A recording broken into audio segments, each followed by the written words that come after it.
Olá, na última aula a gente viu como criamos um componente composto. E agora a gente vai criar uma forma de fazer uma manipulação desses componentes dentro de um único componente, passando todos a gerenciamento de estado por eles, tá? E para isso a gente vai precisar do quê, né? A gente vai precisar criar aqui algumas alterações para poder fazer com que esse componente mude, né? Então a gente tem aqui o nosso estado e a gente tem aqui a forma de a gente fazer o check desse botão somente clicando dentro do checkbox, mas eu quero que esse botão, que esse checkbox fique checado sempre que eu clicar no meu texto, né? Ou até mesmo no meu botão, né? No meu checkbox. E para isso a gente vai fazer o quê, né? A gente vai precisar utilizar o useState. Então eu vou fazer a importação do nosso useState aqui. Deixa eu colocar aqui useState from React. Beleza. E o que a gente vai fazer para aplicar esse useState, né? A gente vai precisar colocar onde ele, né? Normalmente a gente colocaria aqui, né? Const. Colocaríamos como checked. E em seguida a gente coloca um set checked. Para quê, né? Para que a gente consiga fazer a manipulação desses valores, né? Então vou passar ele como true, como primeiro segmento. Então ele vai ser true. E aqui dentro do meu botão eu vou ter o quê? A propriedade de checked, aonde eu vou ficar escutando o meu checked. Sempre que o meu checked mudar, ele vai mudar também. E eu vou ter aqui o onChange. Então, o meu onChange ele faz com que seja um evento para poder mudar a minha alteração de botão, né?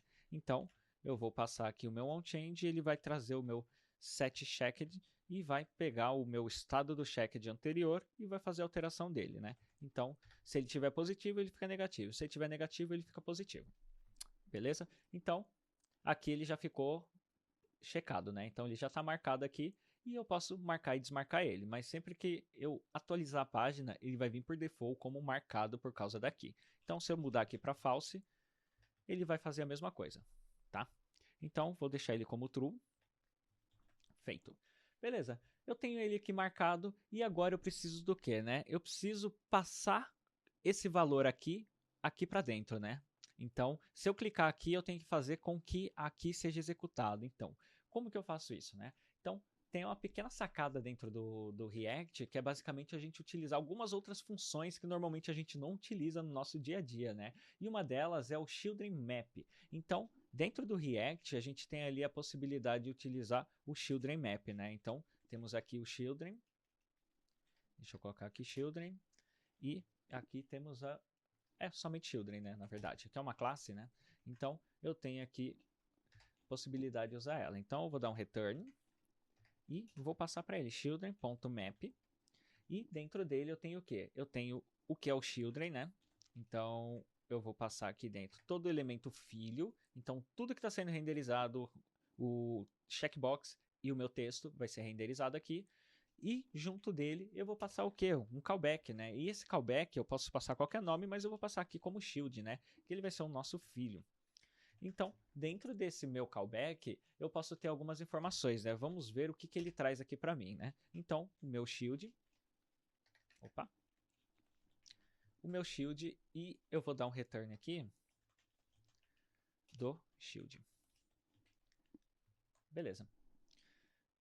Eu estou trazendo aqui o meu shield e vamos ver o que ele vai trazer aqui de fato para mim, né? Então, vamos fazer um inspect do elemento e vamos ver o que ele trouxe. Então, ele trouxe dois shield, né? Então, ele fez o map do primeiro e o primeiro ele tem o quê, né? O type dele, que é o nome check input, que é o meu check input, que eu tenho aqui na linha 13. E eu tenho propriedades dentro dele, né? Então, vamos ver as nossas propriedades. Cadê? Type, owner, store, cadê? Props. E eu tenho aqui algumas propriedades, né? Ele não identificou as propriedades porque de fato ele não tem propriedades, né? E agora no outro, ele trouxe aqui o props já aqui com o meu texto, né? Que é basicamente o meu texto que eu tenho aqui. Então, ele já trouxe aqui a minha propriedade. Se eu passasse alguma outra propriedade aqui, como por exemplo, um data, e ele ficasse esperando o valor de data, vamos ver se ele traz para mim. Não trouxe, né? Porque ele não tem um valor de data para passar, né? Então ele não vai trazer esse valor, certo? Beleza.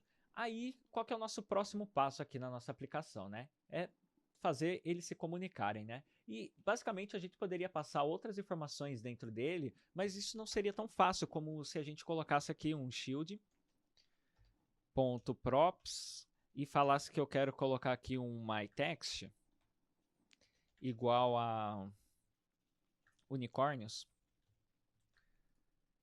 E em seguida eu falaria para passar aqui dentro o myText,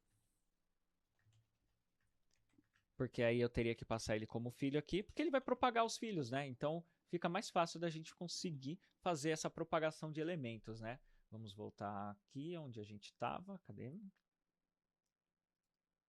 Console. Beleza. Aí ele trouxe um monte de erro aqui, falando que eu não posso pegar a propriedade, porque ela é uma propriedade não extensível, né? Eu não consigo instanciar ela aqui para poder trazer ela para cá. E para isso a gente pode utilizar um outro método, né? Que é o clone element, né? Que é do React também. Então a gente tem aqui o clone element, que ele vai fazer o quê? Ele vai fazer a clonagem de tudo que eu tenho aqui de propriedade e mandar para os outros componentes que estão ali dentro. Então todo mundo vai conseguir visualizar todo mundo. Então eu vou comentar essa linha aqui que está dando erro, porque essa aqui não funciona. E a gente vai criar uma que funciona. E a que funciona, ela funciona da seguinte forma, né? Eu vou colocar aqui um const e vou colocar aqui como nome de clone. Porque é basicamente o que a gente vai fazer. A gente vai clonar um elemento, né? Então, o clone element, ele vai trazer o quê? Ele vai trazer o shield, que é o que eu já tenho de elemento ali dentro dele. E ele vai fazer o quê? Eu vou passar para ele mais uma propriedade, né? Eu vou colocar aqui o myText, que é o que eu queria, e vou passar o valor para ele. Eu vou colocar aqui unicórnios. Unicórnios, e em seguida eu vou retornar o quê? Eu vou retornar de fato o meu clone, né? Então, vamos ver. Trouxe aqui unicórnios. Se eu fosse colocar um unicórnios 2, poderia colocar aqui unicórnios 2. Então, eu consigo propagar esse valor aqui para o outro componente que está aqui. Então, tranquilo, eu consigo fazer isso. Deixa eu limpar aqui, vamos atualizar. Não trouxe nenhum erro. E eu posso fazer o quê? Eu posso clicar aqui, ele não vai fazer nada por enquanto. Por quê? Porque eu preciso passar as propriedades para dentro dele. Essa linha eu não vou precisar mais, porque eu já estou renderizando o que eu tenho de filho dentro dele, mais as informações do que eu preciso, né? E aí, o que eu faço para poder fazer isso funcionar direito, né? Eu posso colocar o myText aqui. Vamos ver se vai funcionar, né? Posso trazer ele para cá. Deixa eu só mandar essa informação aqui para baixo. Pronto. E fala para ele, renderiza esse filho aqui que se chama unicórnios. Aí ele vai trazer aqui também, unicórnios e unicórnios. Então eu consigo propagar essa mesma propriedade para todos os componentes que eu tiver ali dentro. Então todo mundo que tiver dentro do meu checkbox vai conseguir enxergar todas essas propriedades aqui. Então aqui eu estou conseguindo gerenciar os estados de um componente só, passando essa informação para todos os outros componentes, sem ter que ficar mandando para um lugar e mandando para o outro, porque aqui agora todo mundo enxerga todas as mesmas propriedades, tá? E aí o que eu faço, né? Agora você já deve ter ideia, né? Porque como eu preciso passar o set checked lá para cima, então esse cara já não faz parte daqui, né? Então ele precisa estar aqui, porque agora eu preciso passar o set checked e eu preciso passar também o checked também aqui para dentro. Então eu consigo passar esses dois aqui. E aí, a partir disso, eu faço o quê, né? Eu mando eles para cá. Então, eu mando eles dois para cá. E aqui também eu posso mandar eles dois para cá. Prontinho. Agora eu tenho os dois aqui. Por que eu vou ter eles aqui e eles aqui, né? Porque aqui eu vou conseguir fazer o check funcionar.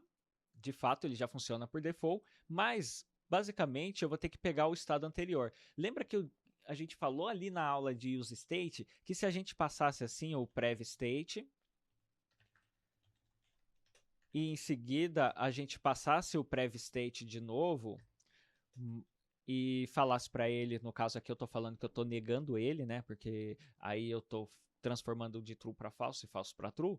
Aqui eu estou fazendo o quê? Eu não estou pegando o checked que está aqui, eu estou pegando já o resultado do meu estado anterior. Então, eu não preciso pegar e comparar o checked que não vai estar atualizado aqui. Então, eu vou fazer o quê? Eu vou fazer a atualização do valor em cima do que eu vou ter de recebimento de callback dele, né? Então, eu consigo fazer a atualização dele aqui. Aí, aqui embaixo no meu label, eu vou fazer a mesma coisa, né? Só que aqui eu vou usar o onClick. E no meu onClick, eu vou fazer o quê? Eu vou passar o setChecked, que vai ser basicamente a mesma coisa do que eu estou passando aqui. Então, eu vou passar essa mesma informação aqui e o checked, na verdade, eu não preciso, né? Porque aqui eu não preciso mostrar se ele está checando ou não. Aí eu já tenho ele true. Se eu clicar no meu texto, ele vai para falso. Por quê? Porque eu compartilhei todo o meu estado aqui dentro da minha aplicação, né? Então, eu fiz o return e trouxe todas as informações. Então, eu posso imputar outras propriedades aqui, ou eu posso fazer o gerenciamento do estado geral aqui, e os componentes filho dele simplesmente só recebem essas informações e propagam essa informação ali para o usuário visualizar. Então, basicamente, é isso que a gente consegue fazer ali com o componente composto, tá? Então, assim ele não funciona, mas assim com o Clone Element ele funciona normalmente. A gente poderia utilizar outra nomenclatura, assim, React.CloneElement, só que aí a gente teria que importar o React ali em cima, né? Então, a gente importaria o React aqui, deixa eu tirar essa outra importação, e ele funcionaria da mesma forma, né? Então, ele traria essa informação aqui para mim tranquilamente. Tá? E se a gente olhar os componentes filho agora, eu tenho o que? Aqui dentro eu não vou ter nada de propriedade, porque ele só está recebendo propriedade, ele não vai mandar nada, mas e no outro ele vai receber ali o meu texto, né? Se eu passasse uma props aqui para dentro, ele ia receber essa props aqui e ia fazer com que o meu componente recebesse os valores, certo? Então, a gente agora gerenciou todo o estado aqui e aqui embaixo a gente só recebeu ele e simplesmente exibiu ele, ou simplesmente a gente fez o disparo de uma função que está ali dentro do componente Py. Certo? Então, eu espero que vocês tenham entendido e que utilize com bastante sabedoria esse método, porque ele é muito bom e ele vai facilitar bastante a nossa vida aí no decorrer da nossa jornada aí como desenvolvedor front-end com React. E até mais. Tchau, tchau.